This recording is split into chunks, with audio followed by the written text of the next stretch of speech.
"Mom, look, what is that?" My son Alex's scream was like an ice pick, instantly piercing the roar of the blizzard outside.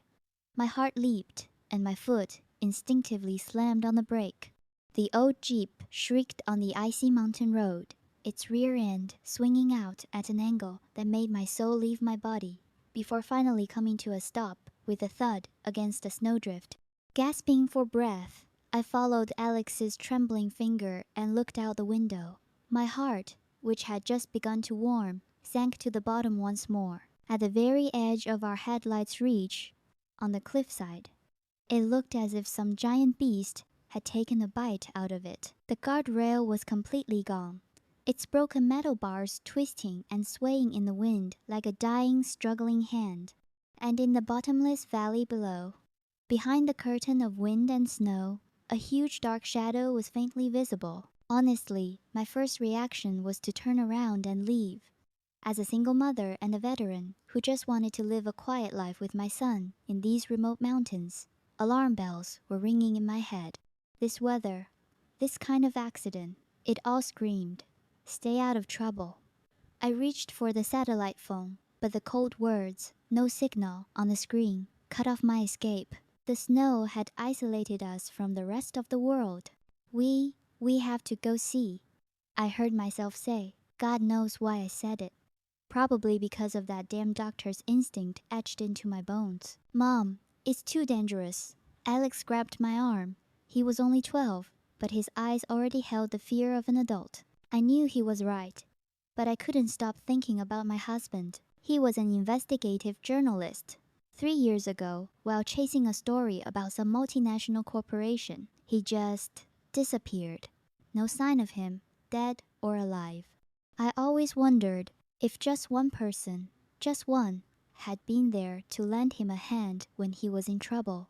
Would he have vanished so completely from my life? That thought was like a whip, lashing me, making it impossible to sit still.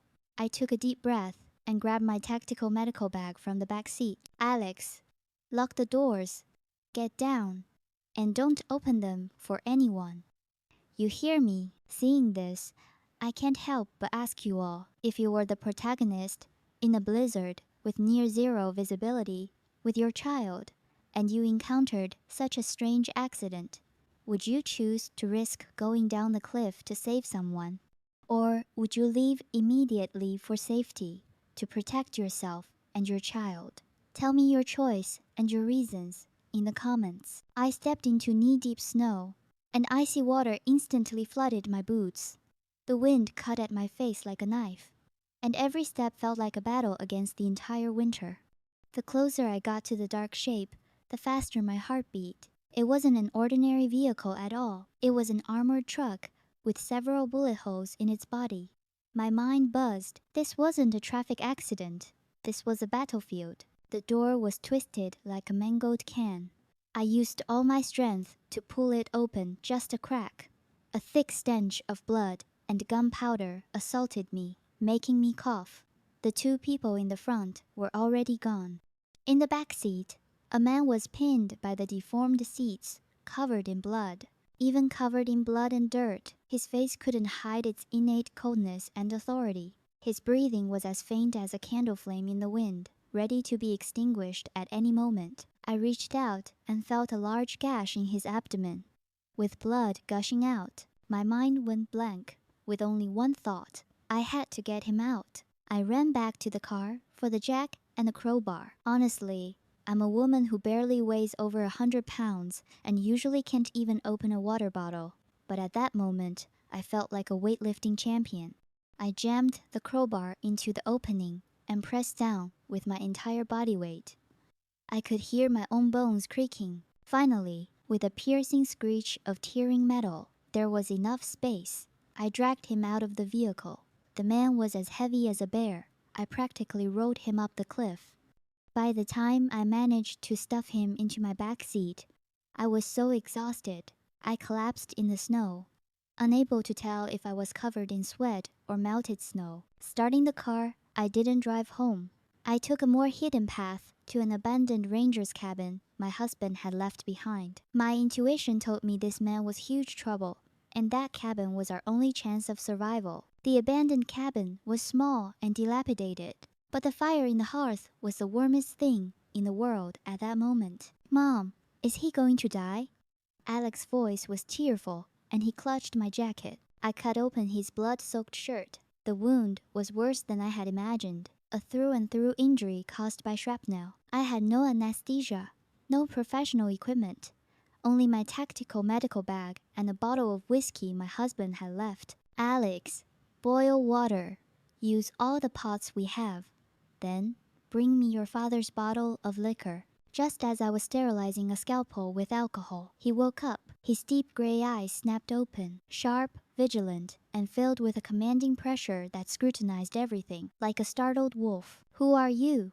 His voice was as hoarse as sandpaper, but the commanding tone was ingrained in his very being. "The person who saved you." I held up the bottle of whiskey. "I need to get the shrapnel out. No anesthesia. Only this." He stared at me, his gaze as complex as the deep sea. After a few seconds, he actually smiled. A very weak, yet slightly mocking smile. "Do it." I grabbed his jaw and poured most of the whiskey down his throat. The rest, I poured directly onto his wound. He shuddered, letting out a suppressed groan, the veins on his forehead bulging. But he clenched his teeth and didn't make another sound. In that moment, I almost admired him. I picked up the scalpel and told myself, "Stay calm, Elena. Just pretend you're back on the battlefield. This is just another routine debridement. My hand was steady. Years of experience made me incredibly focused at times like this. Cleaning, suturing, setting the fractured leg. He was awake through the whole process, those eyes fixed on me like searchlights. When it was all over, I collapsed onto the floor, feeling like I had died a little myself. "You're a doctor?" he asked. "Former combat surgeon." He paused, then chuckled, a low laugh that tugged at his wound and made him suck in a sharp breath. "Good, at least you saved an arms dealer." On the morning of the third day after the snow stopped, he was fully conscious. "Casimir Volkov." He announced his name as if declaring ownership. Volkov.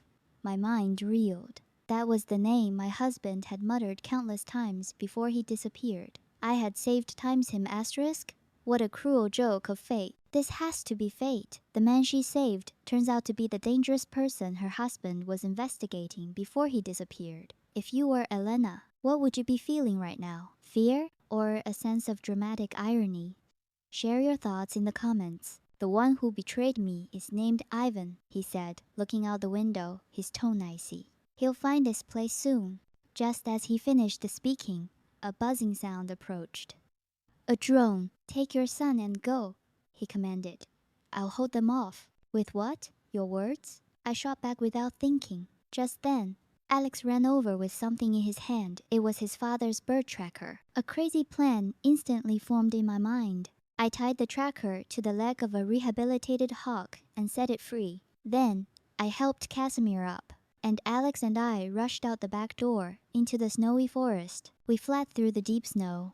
By dusk, a black helicopter with a silver wolf head emblem appeared above us. Casimir smiled. "My men have arrived." The helicopter took us to a place I could never have imagined. Casimir's Wolf's Den, a high-tech fortress hidden in a valley. We were like guests, and also prisoners. He told me that my husband's disappearance was indeed related to the organization Ivan was trying to partner with, the same one he had been investigating. This news made me even more wary of him. As a gesture of sincerity, he helped me decrypt a hard drive from my husband's belongings. "Whatever you see," he looked at me, his eyes incredibly sincere. "Please believe that I have hidden nothing from you." I believed him. But when I opened a video file in my room, I felt myself turn to ice from head to toe. In the video, during a shootout at a dock, one side was the organization my husband was investigating.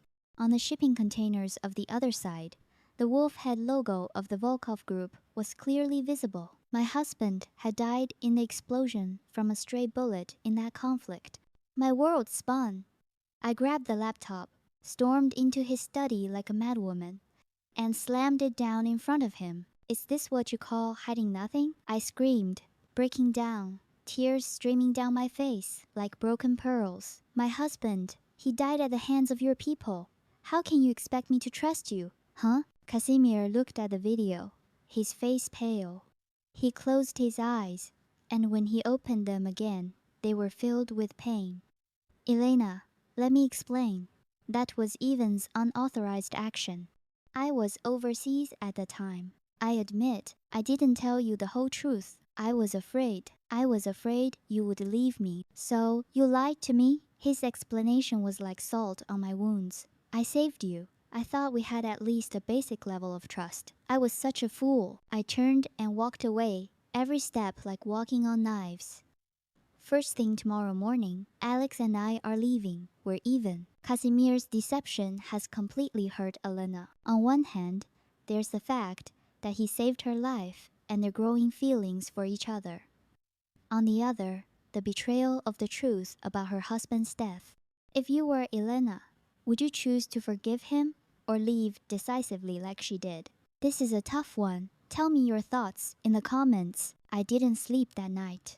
At dawn, I was ready to leave with Alex when he suddenly went limp and collapsed. I was terrified. I picked him up. His forehead was burning, his breathing was rapid, and his lips were turning purple. Doctor, the Wolf's Den medical team tried everything, but Alex's condition only worsened. The final diagnosis, an unknown biological toxin. I understood instantly. It was Ivan. It was his failed biological attack, and the virus had infected Alex through some unknown means. Casimir rushed in, seeing Alex on the brink of death in the medical bay. This man, who wouldn't flinch if the sky fell, showed fear for the first time. Elena. He grabbed my arm, his voice hoarse. I'm sorry, that's useless now. I shook him off, forcing myself to calm down. Get me the structural analysis of the virus. As a former combat surgeon, I had received special training in dealing with biochemical weapons. When I saw the complex virus model, I remembered one of its protein structures was strikingly similar to a weaponized virus listed as a top threat in the military's internal database. I have an idea, I shouted to the medical director. I need a P4 lab and access to all gene banks. The next 48 hours were a race against death. I locked myself in the lab. Casimir stood guard outside the door. We were separated by a pane of glass, but he never left my side. Our arguments, the betrayal, all of it disappeared in the face of Alex's life. At that moment, we were just parents, trying with all our might to save our son. So thrilling! The plot takes a sharp turn. Elena must create an antidote within 48 hours, and the only person she can rely on is Casimir, who has just betrayed her. Can this forced cooperation mend their broken trust? Do you guys think they will succeed in saving Alex? Finally, in the last hour of the countdown, I succeeded. When the antibodies were injected into Alex, I collapsed in exhaustion.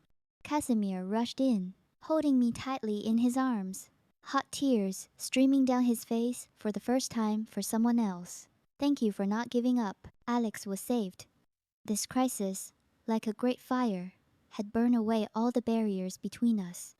When Ivan targeted Alex again, I looked at Casimir and said, this time, we fight together. We formulated a plan for a counterattack together. I was no longer the one being protected. When Casimir returned to the base with Ivan, captured a chilling aura around him, I rushed up and hugged him. Ivan, he said, and all the evidence of his crimes have been sent to the international court. I want to create a cleaner world for our son. Our son. I repeated his words and kissed him. With Ivan's trial, everything was over. It seemed I stayed willingly. With Casimir's support, I established a world-class biosecurity research center in the valley, dedicated to preventing new viruses of a similar nature. Alex recovered, and Casimir formally adopted him. He would ride horses with him, and would also clumsily assist me in my lab. We were like the most ordinary family, going to the town for movies and ice cream on weekends, just with a few plainclothes bodyguards following behind. The story, it seems, should end here. This is a story about a rescue on a snowy night. A woman who saved a man. And then together they saved their son. And in doing so, they saved each other. It sounds like a legend, but for us, it was just the beginning of our lives. Thank you for listening. Life is like an unknown adventure. I hope that on your own journey, you too will meet people worth protecting and find your own light and warmth. I wish you all the best and good luck.